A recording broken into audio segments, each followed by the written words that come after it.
I know it's a ukulele, but that's the only thing I play. I wish I played piano or drums or the didgeridoo, but I only play the ukulele, so that's what I'm gonna do. And this is a little theme song for the Happiness Anonymous Share Show. Hello, everybody, and welcome to the Happiness Anonymous Share Show. How are you all doing today? My name's Jem. I'm checking in very excited and very sparkly in this top that I didn't realize was going to be so reflective under the one light that is lighting me today. But throw into the comment section how you are doing. Check in. And if you don't know what a check-in is, that's basically just saying, how are you? But be honest about it rather than just be sort of British and say, yeah, I'm good. This is a chance to really check in with yourself and go, how actually am I doing? Because sometimes we can feel happy and positive and great, but actually deep down we're probably really stressed or anxious or something like that. Sometimes we just realize, oh, you know what, I'm doing quite well. So whack into the comment section how you doing today, check in, and I'm not going to waste any time other than saying welcome to the show. This is another really exciting episode for me because I have a special guest, and that special guest, here he is Ross. Hi Ross, how you doing? Hello, I'm very well, thank you. And how are you checking in today? So I'm nervous, but no, I'm doing well. Yeah, so just on the sort of few days off from my birthday, so I'm just sort of chilling out at the moment. Oh, I'm so jealous. One day. So at the same time, we were just talking before we went live about how I am getting to the end of doing the Happiness Anonymous run at PBH Free Fringe, and I don't know what I'm going to do with myself afterwards. So I don't want a day off, but at the same time, that would be nice. Yeah, don't be nervous. For everybody at home, Ross and I have known each other for quite a few years, and Ross is always somebody very interesting to follow and listen to, and I feel like we're a little bit of a kind of kindred spirit in this search for happiness and this sort of advocacy for good mental health practices and good mental health hygiene. So tell everybody at home, give us a little bit more of a background of where you're at and where you're coming from, especially with this idea of happiness. Yeah, so I moved to York in 2008 to do my degree in counselling, because I've always been that person that people turn to. I've always been that person that ends up sort of people offloading onto, which is my natural position within groups normally. So yeah, I came to York to do a degree in counselling. Absolutely loved it. I'd go back in a heartbeat. And then ever since then, and even before then, really, I've been engaged quite a lot within community volunteering, within my work, teaching and training, and working with people to sort of get over their blocks, and just be that safe space, that safe ear for someone to listen to. And that's sort of, yeah, that's where I'm coming from at the moment with starting my group and that sort of thing, to try and just create that safe space where people can be open and honest. And like you say in your intro, don't just say you're fine if you're not fine. Have the conversation, because there's such a stigma, and we just need to, we're done with that now. That needs to go away. Yeah, and I think especially now and for the months going forward, we have just come out of a medical health pandemic. We're still actually in it, and we're now going to go, and we are actually in it, in this huge mental health pandemic that we're going to start feeling. And I think some of us are feeling it already, but I totally admire and am with you there with this idea of creating a safe space. I come from much the same background, and I always get really frustrated when I say, oh, how are you? And people say, yeah, I'm good. And you're like, really? Like, good. I don't know if it was just the teachers that when I was a little wee kid, and in English lessons they were like, don't use the word good, use the word great. And they were teaching us synonyms in language, and so I'm just automatically against the word good. Or the what is it? The biggest lie ever told. I'm fine. Yes. Well, or some bad action movie gave me this the fine means freaked out, insecure, neurotic, and emotional. So whenever I hear people go, yeah, I'm fine, it's like, and I know whenever I'm like, yeah, I'm fine, I'm freaked out, neurotic, freaked out, insecure, neurotic, and or emotional. So that's the flag for help, I think. So we'll start where we start with everybody, which is Ross, as somebody who is a safe space and is striving to create safe spaces for other people, which, thank you, by the way. It's really nice to see that that's a goal for everybody else as well. Yeah. What is your approach to happiness? So I really struggle because I'm very good at helping others and very bad at helping myself. So one of the biggest things that I found, especially through lockdown and through all of this stuff, is gratitude journaling and working Okay. with reminding myself of my own tools and reminding myself of my own practices that I try and help others with that I don't really, it's very easy to say, a bit more difficult to do. So I tend to try and remind myself of how lucky I am, and remind myself of how much I've got to be grateful for, in this sort of little room I've got. And then it's the flip side to that on a sort of more practical day-to-day level, is something I learned in a IAPT course that I did through the NHS, called behavioural activation. And the whole concept of that was, rather than try and focus on the issue, I think the best way to do it, if that is your life and that is your issue, don't focus on the issue, just make your life bigger. And then the issue becomes a lot less significant because you've got all this life to play with. So just do more, fit more activities in.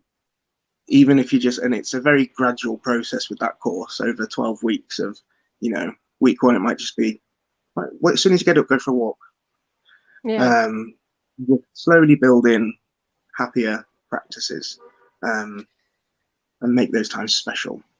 Yeah, I think that's quite interesting because I know that, at least for me, a lot of the because I don't think I'm an unhappy person, but I do think I'm a very stressed out person. And at least in recent years, especially with the lockdown, one of the things that I've struggled with is that my outlets are theatre, making films, doing art, going out with friends. It's all stuff that has ultimately, through the pandemic, been taken away. And I didn't realize how much those outlets were a form of therapy for myself. And I then that stress turned into anxiety and turned into, suddenly I was feeling a lot of anxiety. A good friend of mine actually said a few weeks ago to me that she's noticed with a lot of theatre people how her theory now is that anybody in the arts is just naturally a severely anxious person, but they don't ever get affected by it because they've got their outlet. Because she's seen a lot of people really freak out. And it's interesting that you say this idea of expand your life and do more and take on more activities, because I think a lot of my stress comes from the fact that I'm a yes person, and I take on way too much. So when you turn around and say, yeah, you just do more, I know I kind of go, everybody always tells me to do less, and then that's the key to my happiness. I understand I'm very much a yes person, but I'm also very anxious head, so I will say yes and then go, oh, why did I say yes? I can't do that. I don't want to do that. And then try and convince myself of reasons not to do it. But actually, 9 times out of 10, if I just do it, it works out better. Yeah, I think there's something very strong in saying that. Yeah, and I've learned it very much through doing this show, is this idea of doing over, thinking, and then thinking too much about something is just worry and anxiety. And I know I'm currently in therapy for that, in this idea of anxiety and how worry plays into that. And very much this show has been a point of therapy and has been an experiment for me to say, just do it. just go on, press the live button, because you know that you're good when you're under that kind of pressure because you spend your life on stage, and just do.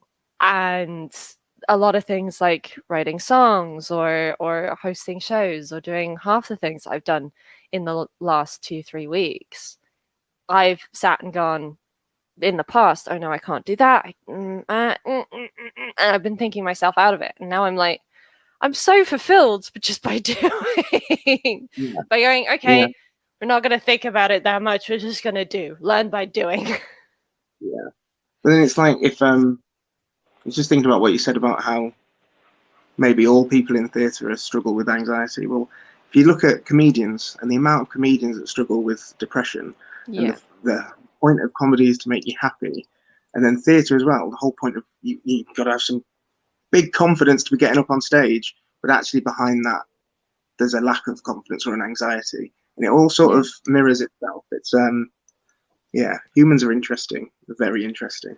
They are so interesting. And I mean, this is why I have on my bookshelf, I have a whole shelf dedicated to brain books, because it's just people writing about the different experiences of what it's like to live in this complex, dense set of neurons that help us perceive what's going on. I just want to go back for a second. You mentioned gratitude journaling. And I'm just wondering, could you explain a little bit more about that, and like that as a tool? What is gratitude journaling? Yeah, it's something that I've not done a massive amount of reading on, but it's just something that I started when I saw, I think it was an Instagram post about it. And I just have a notebook by my bed, and before I go to bed, I write down the one thing that I need to get done tomorrow, like something that I have to happen tomorrow. And then 5 things that happen during the day that I'm really grateful for or happy about. Or if it takes more than a few seconds to think of 5, then just the bigger things. I've got a roof over my head.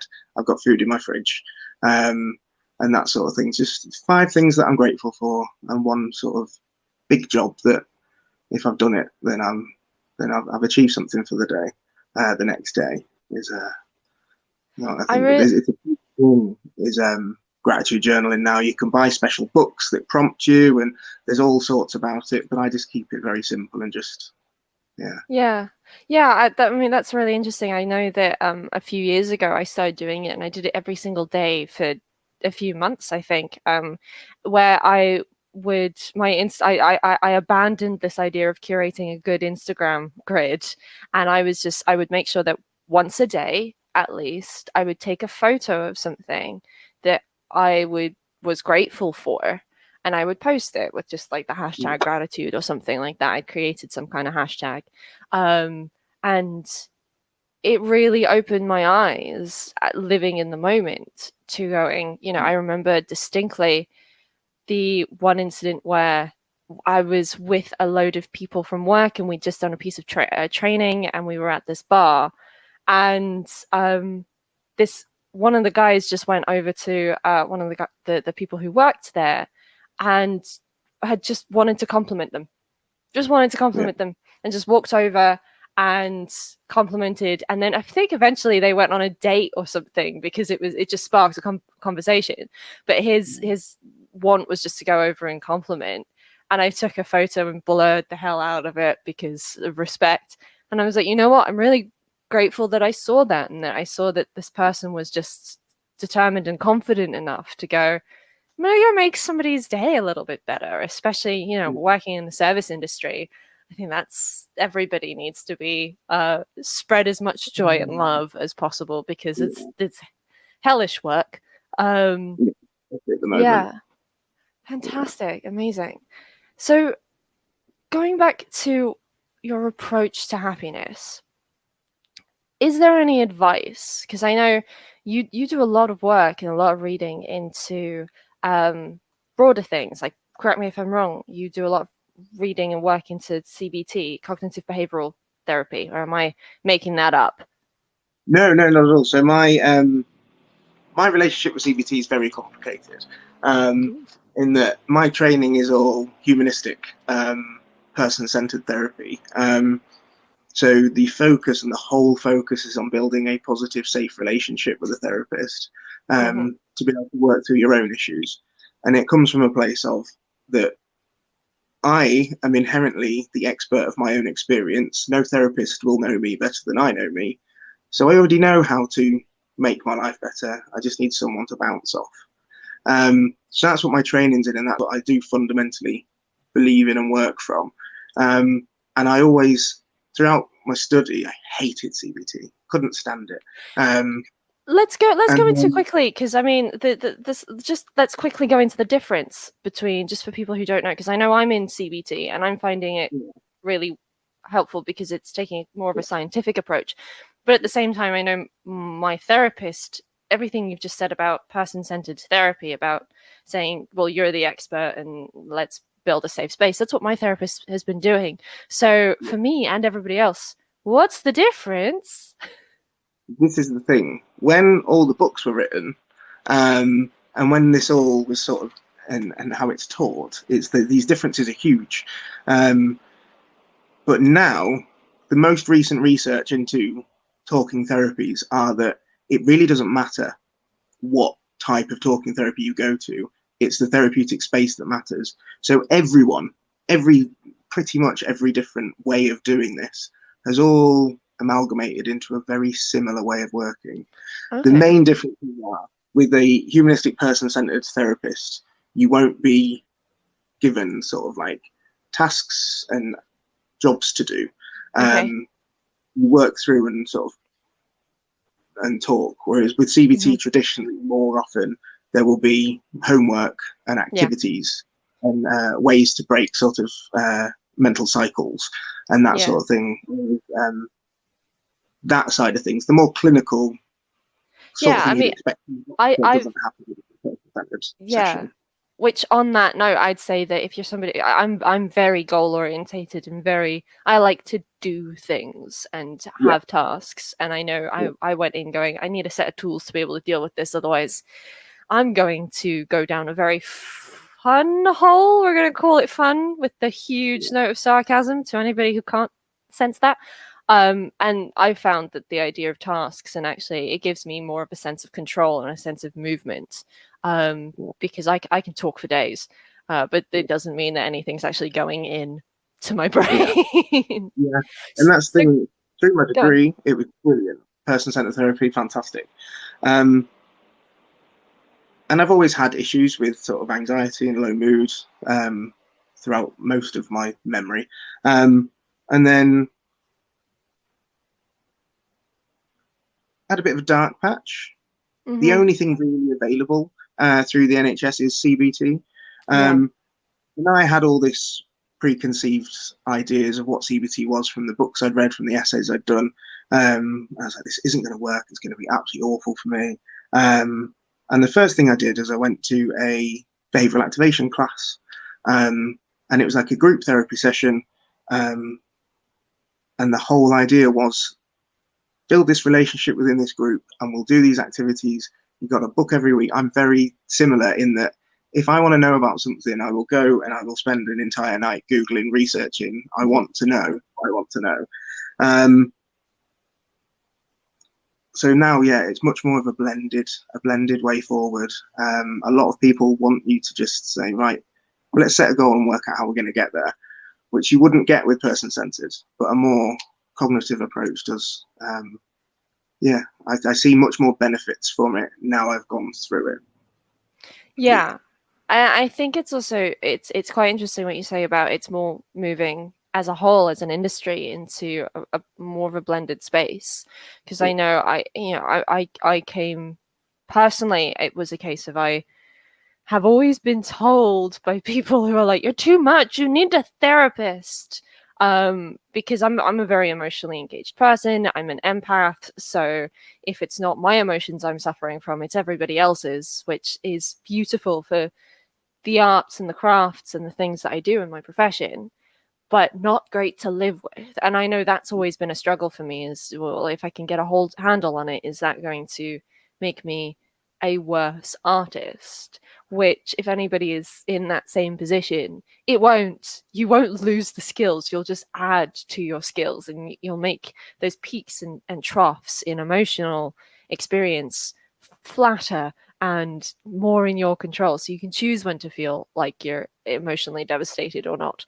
But I know that the big thing that stopped me from going to therapy was anytime I tried to seek it out, there was always this quite a clinical approach to it, and quite a clinical well, just email me and things like that. And I was like, I'm not going to open up to you unless I feel safe, unless there's this shared experience and this feeling like you're creating a sense of safety and a very safe space. And I know I try and do that whenever I speak to people in and about what they're going through, and try and offer kind of advice, even if it's just a shoulder to cry on. I'm happy to be that person.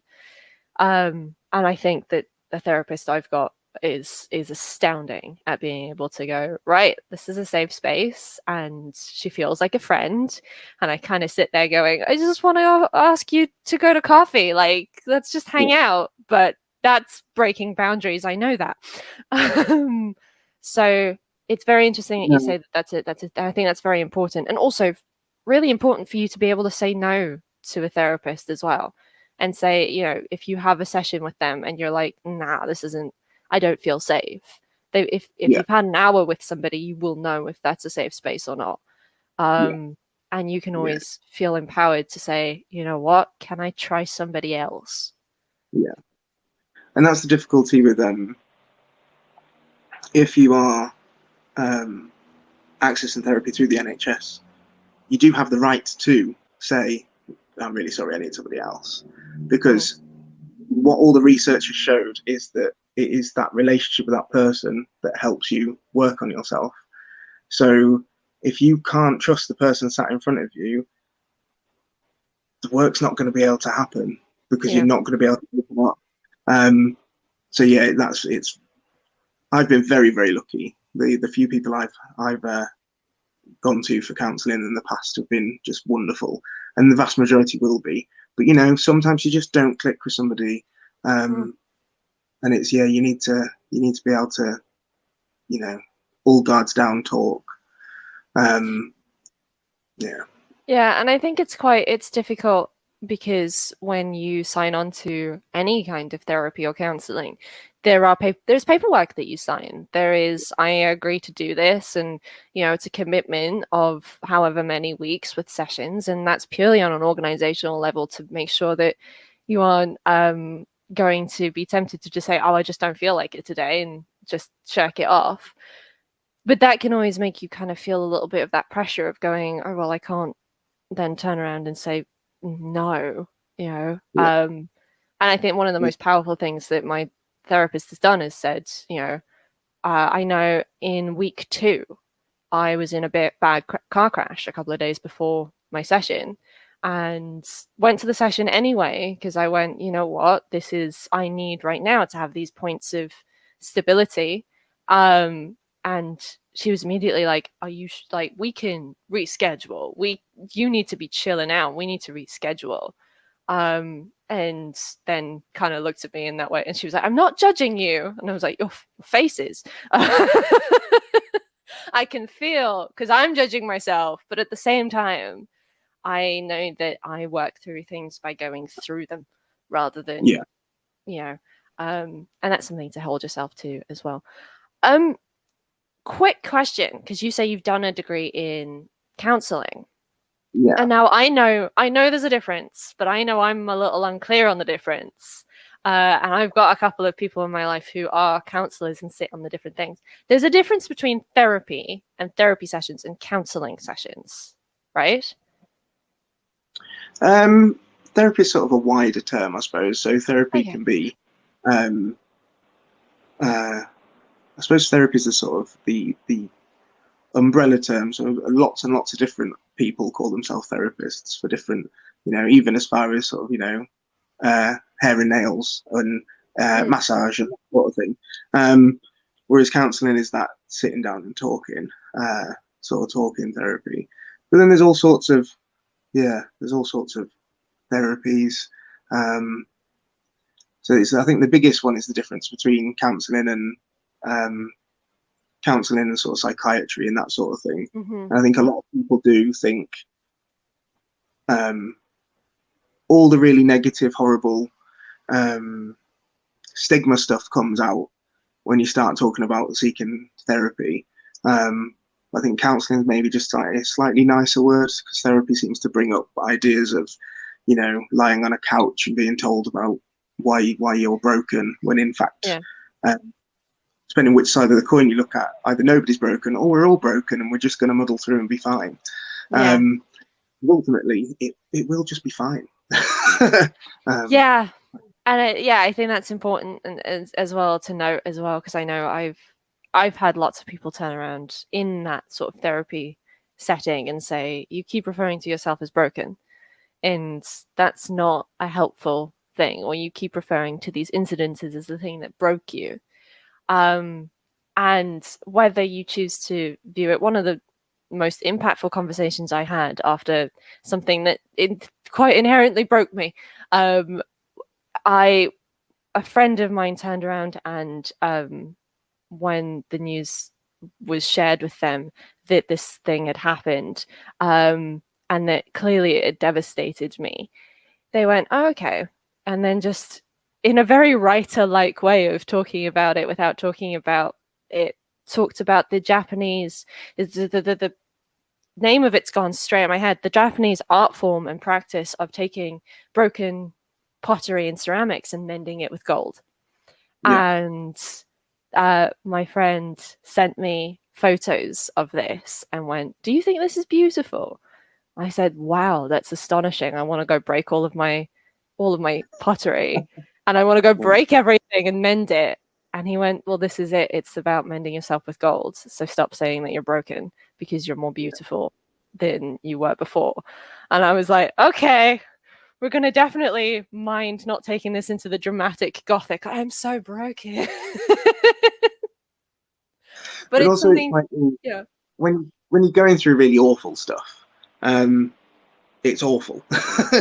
Yeah. But afterwards, and now, when I sit here and I think, yeah, but would I be where I am now if I hadn't gone through all of that stuff?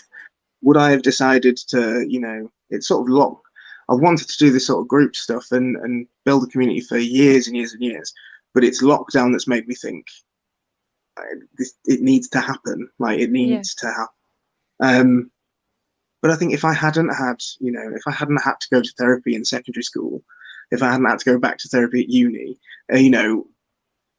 would I still be me? Would this stuff still be happening, or would I be, who knows? Who Yeah. knows? And I think, I can very clearly, with some of the things that I could easily say I regret, because they broke me or whatever, or they taught me what fear is and pain is in these unique ways. I can sit and choose, okay, I can think of that as something that I should regret and wish that never happened to me, and believe that I'd be such a better person. But actually, I'd be somebody who couldn't, if I'd never experienced those hardships, I wouldn't be able to empathize with people as much. I wouldn't be able to have a unique perspective on these things and an insight. So then, when I see friends and family and loved ones going through similar things, I know what to say, and I know how to deal with it, and I know how to help, which that's always been my drive, is to try and help people. And we can psychoanalyze where that's come from, but what's the point? It's still a good trait. And I think at the end of the day, no matter what's brought you to be who you are still who you are, and you still have the unique set of skills that you are. You are your own snowflake, as it were, as everybody is their own snowflake because of what we've been through. And it's just a case of conquering any kind of fear around, I don't want to do that again, and stopping yourself from living on the off chance that you could end up in that hard place again. And I always turn around and look back and say, you know what, when people turn around and allude to, oh, you're weak or you're pathetic, or even if it's just the voices in my own head saying that, the ability to turn around and go, no, I've survived. Like, I've survived it. Yeah. That strength that you can feel and come up with because of, I think we should champion in a positive, healthy light the things we've been through, because it gives us strength. Just don't glorify it within your own brain so that you start to fetishize it. I think that's the line. Yeah. And I think the difficulty with social media, and I think we're taking massive steps forward in breaking down the stigma and people being open and talking, but there's still so much hate online. Yeah. That it's and it's one of the things that I've put in the design that I've drawn up for what we're doing, and it's detoxify your social media. Yes. I did this probably about a year ago. I just realized that because I work nights, so I spend quite a lot of time just with not a lot to do, because everyone I'm looking after is asleep. And I was like, my Facebook is so miserable. Twitter, I can't give you any tips to make Twitter nice. I've just got rid of it. And then Instagram as well. There was just so much negativity on there that I went through, and just everyone that posted something that made me feel sad, I just unfollowed every single one of them. And started typing into the search bar, happy, therapy, counselling, mindfulness, all these like key terms. And now my feed is just full of lovely things. And it's something so little that you can just see at a glance, but it has such a profound impact on how we live our lives. Like it's so integrated. Social media is so integrated into our lives, and as much as we hate that, and Zuckerberg is questionable for bringing that into our lives in such force he has, ultimately be all and end all of the day, it's here, and we have control over it. Just like if we're in a conversation, and I know I've done this as well, where I've been in a conversation face to face with somebody, and something's come up, and I'm like, I just don't. I can't. If we stay in this conversation, I'm going to then cry, and then I know myself well enough to say, I'll cry, I'll feel bad about it, it'll do this, and then after the fact, I'll think back to this, and then it'll all fall down this spiral hole and the rabbit hole into trauma. And you can turn around online is easier, but also in person, and say, you know what? Can we just not have this conversation? Like your feelings and your opinion and whatnot is valid, but it's why I love the phrase spoons, and how you don't have the spoons for something, which I did a podcast episode about a few months ago, and my other half heard it and often turns around and goes, I love your rant about everybody who irritated you today, but I've had a really hard day too. I don't have the spoons. Can we pin it? And it's just that a nice shorthand of saying, spoons is your capacity for mental stuff, and being able to just empower yourself in saying, can we not right now? Thank you. That's really interesting, because it's spoon theories come out of chronic illness.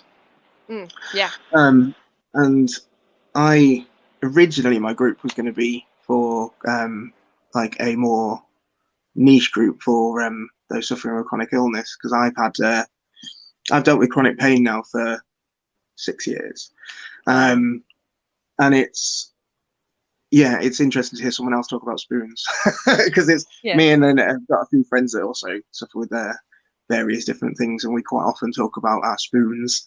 It was introduced to me by a friend of mine who suffers from chronic pain and chronic illness as well, and that just came from a conversation I had with them about, I was just freaked out by something, and they went, I'm going to give you a little bit of a verbal shorthand, and all you've got to do is just explain to people what that means. And it changed my life.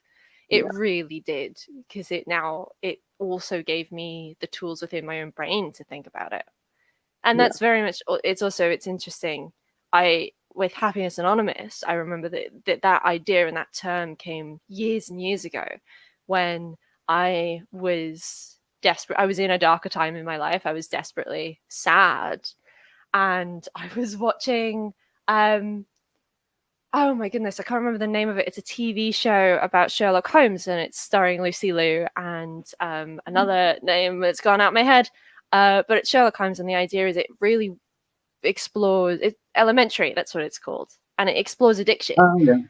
Yeah, and it explores this idea of addiction, and it features support groups quite a lot. And I remember thinking, I just want a support group like you do for addicts, but for happiness. I just want a Happiness Anonymous.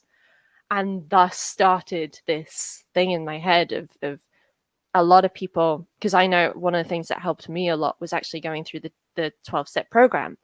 And I'm not an addict. I don't have a classic addiction, but this idea that this is actually attacking something that is uncontrolled, is unmanageable. It's a behavior that is unmanageable. And for me, I'd gotten to the point where anxiety and depression and whatnot, whatever you want to call it, was unmanageable. But when I turn around and offer that to other people who aren't addicts, there's this thing of going, well, I'm not an addict. I can't join a support group because I don't fit within these square or brackets. And it's very much why I want to have these conversations with everybody and saying, what's your approach? Because you don't have to be an addict for something to work, for the 12-step program to work. It's essentially cognitive therapy. It's behavioral therapy. That's what it is. It is. It's therapy. And we have support groups for weight loss. You know, we have our Weight Watchers and Slimming World all over, where we all sit around and talk about what we've eaten.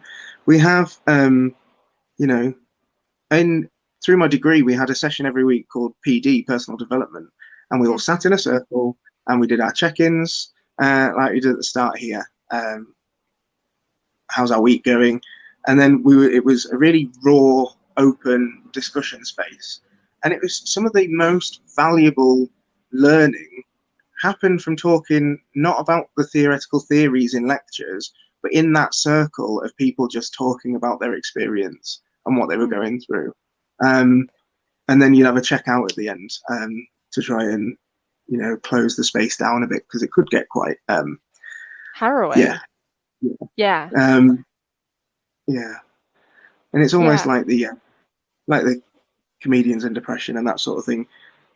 Most people that will go onto a counselling course or become counsellors themselves go there through trauma. I think, you know, you end up in that space because, well, right, I've survived that, I can help someone else do it, and that's where they end up on a degree like mine. So yeah, that space it's just so powerful, and it's as simple as sitting people in a circle and asking how we are. Yeah, and I think that's always something that I try and strive for, is saying, when I ask you how you are, and I'll often make a point of just, you know, it's not when I first see you for the day or whatever, I will turn around and say, how are you? And I know some people that I've had that conversation with have turned around and said that was one of the most valuable conversations I've had, because you asked, and it wasn't a formality. It wasn't just being pleasant and polite. It was taking an interest. And I know that I've had a lot of people with the Share Show and this show turn around and say, just the opportunity to share, you know, Alice had an amazing share on Friday about ducks, and just how ducks have brought her happiness over the lockdown, and she hasn't had an opportunity to express that. So that's very much what I like to do, is just say, right, here's a space and place for you to be unadulteratedly happy and just shamelessly happy as well, because I think there's a lot of shame that comes with happiness as well. Is that, especially with social media, if you're happy all the time, what's wrong with you? And it's the issue with social media, I suppose, is that it can go both ways, can't it? There's being open and sharing your story, but then there is also where some people get into this sort of space, and I've seen it in online support groups before, where it just causes everybody to spiral, because it's the context of all the discussion is so negative, and that's where I want the Freedom Club to be a bit different, where it's like, let's not, you know, we all have our issues, let's sort of leave them at the door and talk about happy things. but then you've also got the other side of like people posting pictures of themselves where they've completely adulterated their own face and body, Yeah. projecting this image of themselves, and then it's causing so much of an issue with other people thinking, well, I've got to be like that, and actually, no, you don't. You just got to be you. It's social media could be so good, and I think it is so good for so many things. I hate to think where I would have been through lockdown without Facebook, Instagram, and Zoom. Yeah, I had to isolate over Christmas this year because I took one of my residents to A&E on Christmas Eve. Oh, I'm sorry. It ended me in a COVID ward, so then I couldn't leave my house for 10 days. And I was like, oh, it's Christmas Day in the morning. I was meant to be going to my friend's house for Christmas dinner. I've not got anything in the house. What do I do? So we ended up doing like some spy mission of just sort of like them leaving a food parcel outside my door and me going to collect it when they'd gone. And we had Christmas dinner on Zoom. And it was wonderful. And lovely. And it's just we'll find a way through. I think it's such a powerful thing. I know that I grew up in South Africa, and at the age of 11, 12, moved over to England. I still have friends in South Africa that I've managed to keep in touch with for over a decade because of social media. And, you know, my dad travels the world for work. I have a very strong relationship with my father because we have shared memes for years on Facebook to each other, and we've got WhatsApp. And I even have my own production company with two guys. One is in Sheffield, the other's in Birmingham. I'm in London. We would never have been able to do it if we hadn't have. Now we have Zoom, but we've been doing it for a decade, so we know all of the backdoor tricks into how to have discussions online. And we've created shows. We've taken shows up to the Edinburgh Fringe where it's been a case of we've created this without having any actual FaceTime. So I know that's been quite weird over lockdown for me, as everybody's like, oh, this, I don't understand how everybody does video calls all the time. And I'm like, I don't understand how you've not ever done this before. Yeah. This is just how life works. Yeah. I've been on webinars for years for different like courses and stuff I've been on. So I was already very used to watching people on a screen, but then being live and it not being TV. So it wasn't too much of a jump for me, but I know for some people it was. And the really weird thing is I go camping a lot because another part of my sort of approach to staying happy is staying connected with green things and nature and just getting out of the city and sort of grounding. So we go camping quite a lot, and we had a camp a couple of weeks ago where a few of the people that came, we'd only ever met on Zoom. And then towards the end of the weekend, we were just like, it's weird how people look really different. And you're like, I recognize you, but you don't look any way the same as you do on a computer screen. But it was just wonderful then to be able to see people. And there's a few community groups that I'm involved in where people have moved away. And because they were just sort of social groups in a pub, we, lost touch with the group. But now through the pandemic, every cloud has its silver lining and all that. We've got all these members that are all over the country that can just beam in through Zoom. So even once the pandemic's gone, we're going to continue doing it in the pub and on Zoom at the same time because it's just so good. Well, I mean, my whole job is advocating for that. And I mean, that's a completely different conversation. But I know I sit there going, online is such an opportunity. It's such an ability to share your happiness and share your life and share everything like that.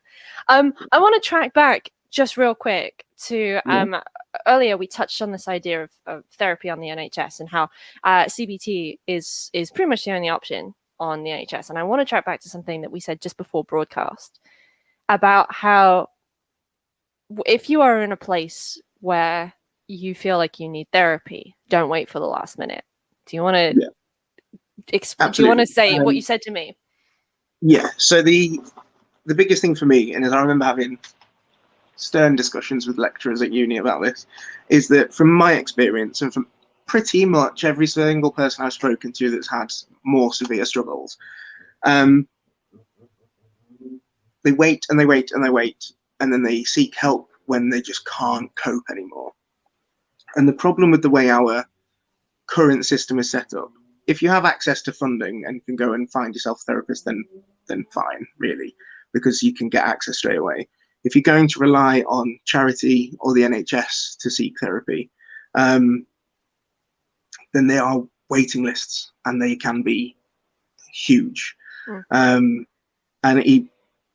it's very, very sad to say, but it's going to get worse, because as we come out of lockdown, people's struggles are going to be quite severe. So access to that therapy is going to be pinched more. Hopefully, touch wood, someone in Whitehall will wake up and realise and pump some extra funding into it. But they've been saying that they're going to do that for the last 15 years. Yeah. And so far nothing's happened. So please just don't wait. As soon as you start to think, mate, this might be a bit of a problem, that's the point to put your referral in. Yeah. With the NHS, where I am, and I think in most places now, it's IAPT, improving access to psychological therapies, and they will either require you to have a referral through your GP, or if you Google your local IAPT service, they will all have a website. Most of them now prefer you to self-refer, because then they don't have to deal with your doctor's surgery, and it just delays everything anyway. I self-referred. Yeah, so mine is just, it's quick forms to make sure you're eligible. And to be fair, it wasn't too much of a wait for me, because it was group stuff. So they can get more people in, and it's on Zoom, so they can have more people involved. But if it's sort of one-to-one interaction that you're requiring at that time, then the waiting list can be quite significant. I know that Mind in York has closed its waiting lists. It just can't physically extend its waiting list anymore. So they've just stopped taking referrals, because there's too many people needing help, and they haven't got the resources. And I sort of misspoke there, really. Even if you do have funding, don't wait until you're absolutely desperate. Still just get help as early as you can. But as soon as you start thinking, you get a niggle at the back of your head, that's the point to ask for some help. And it there's can no be shame in it. No, not at all. No. We all have therapists. We all have therapists. It's just a lot of them, for a lot of us, it's a parent, a friend, a manager, or a colleague at work. And it's the way I've described it in the past, it might be a little controversial, is that it's almost secular church in a sort of way.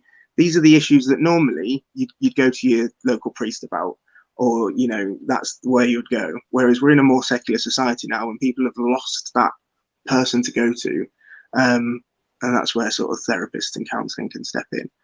And it's but it's interesting, because I did my degree, and then I became a manager, and all the manager training I went on was all just counselling theory. All it was just counselling theory. And the best managers are some of the best counsellors. So I know. I had a recent incident at work where I was informed that one of the key players that brought me into this job that I'm quite new at, and it's a very new position. They are leaving for reasons that are personal to them, and I had, at the end of the day, one of the other managers that I've been working with turned around to me and went, "No, let's just have a quick call." And they knew that was the day I'd been told that this key player was stepping down. And they went, "You know what? I'm just calling because I want you to know that there is no threat to your job. There is no threat to your place here at this organization. And you have a champion in me, and I'm not letting you go because you're awesome." And she explicitly said, I don't want you to go home tonight and be anxious. I want you to go home and be able to go to sleep knowing that for the rest of your contract, you are fine and you are safe. And I was I wanted to champion that and scream that from the rooftops, and just saying that what an amazing way to make somebody feel seen, but also what an amazing thing that a manager can do is turn around and say, this is not going to affect you. You are safe. and still bringing those sort of counselling and therapeutic techniques into it. In also very quickly, also I think spotting that I'm somebody who I think a bit much, and not just going from a level of saying this would freak anybody out, but you seem to be somebody who's quite on it, and therefore my assumption would be you're probably more of a warrior than somebody sitting, you know, doing not a job that involves strategy and policy making and fun thought programs. That's it. A good manager can make the world of difference to everything. Yeah. It's what happened with me through lockdown. Through first lockdown, I was fine. I didn't find it that at all. Luckily, I'm a key worker, so it was fine. I still had somewhere to go. Second lockdown, work got really, really stressful because I work in care, and it wasn't a good time for care at all. Unfortunately, COVID got into the home, and then it was awful. Yeah. And this is where I come back to the behavioral activation stuff that I did through iApt, where it's focusing on making your life bigger, because I saw then firsthand how my life had shrunk down to work and sleep, and then work got bad, so then my whole life was bad, and I just got really miserable and stressed, and it was an awful time. And I went and spoke to my manager about it, who was fantastic. And it was just, she was like saying, Ross, you done that course. You went on that course. Go and read week 1 again. So I went home and read week 1 and went, right, I need to start doing more. And we were sort of coming out of lockdown. So that was when I was like, started messaging friends and being like, right, I've got a Zoom code. Let's get on Zoom. Let's do this. Let's do a virtual pub. Let's do this. And just expanded my life around the issues I was having. And then you also don't have to deal with the scary stuff, because I don't have to deal with the issues that I'm having. I can leave that when I'm in a better place and there isn't a global pandemic. I can deal with that later. At the moment, I need to focus on making my life as happy as possible. Yeah, and that's amazing. And I think that's a wonderful note that I love symmetry. So to end where we started has made me very, very happy. But before we go, your group, you've been alluding to it most of this chat. Tell us about your freedom group and everything that you're doing. Yeah, so the idea really behind it is that it's just a safe, collaborative space to work on ourselves. It's not going to be in any way a sort of like, well, I know what I'm talking about sort of group.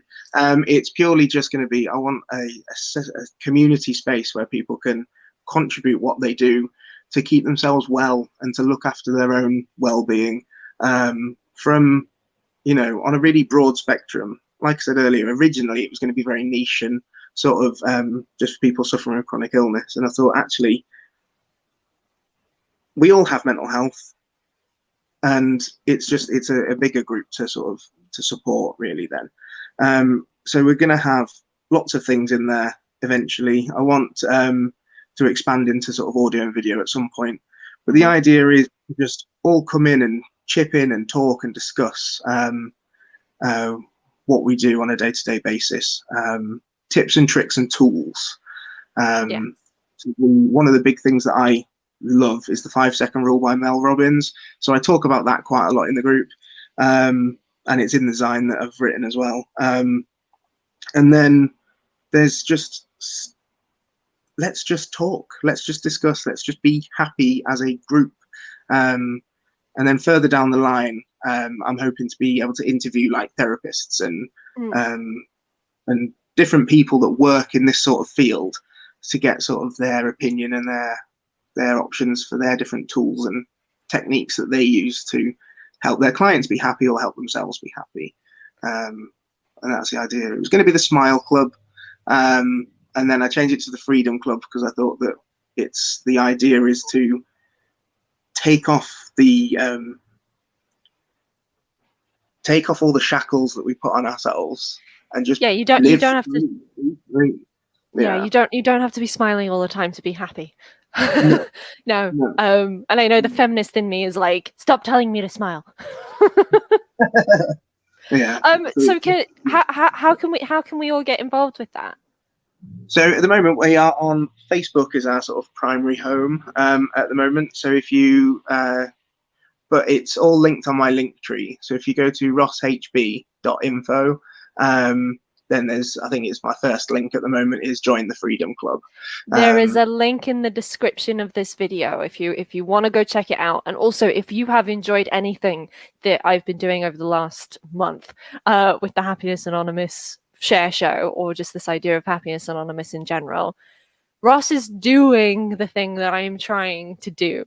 Ross is really, really taking it to that community level. I'm doing it in the way that I know, which is singing and dancing and being a fun little dancing monkey. Ross is actually facilitating it as well. So if you're enjoying what I'm doing, you will enjoy what Ross is doing. So link is in the description. So go to that. Stop watching. Just go to that. Go change your life. Thank you so much, Ross. Thank And you. I know that you have a share with the Share Show on Friday coming up this week. And I'm so excited to share that with everybody. So if you want more of Ross, there is more on Friday. Tune in on Friday at 8 o'clock Edinburgh time. But thank you so much for sitting and chatting with me and sharing everything that you've got. It's fantastic. Thank you so much. And for anybody at home, follow the tips and tricks and go change your life. And yeah, thank you so much. This has been brought to you by PBH Free Fringe. You can't see my arms right now, so my habit of pointing at the wrong side of the screen doesn't matter right now. But just over Ross's head is the logo for the PBH Free Fringe. There's a link in the description to go see anybody else's shows. I have been binge watching, go see it.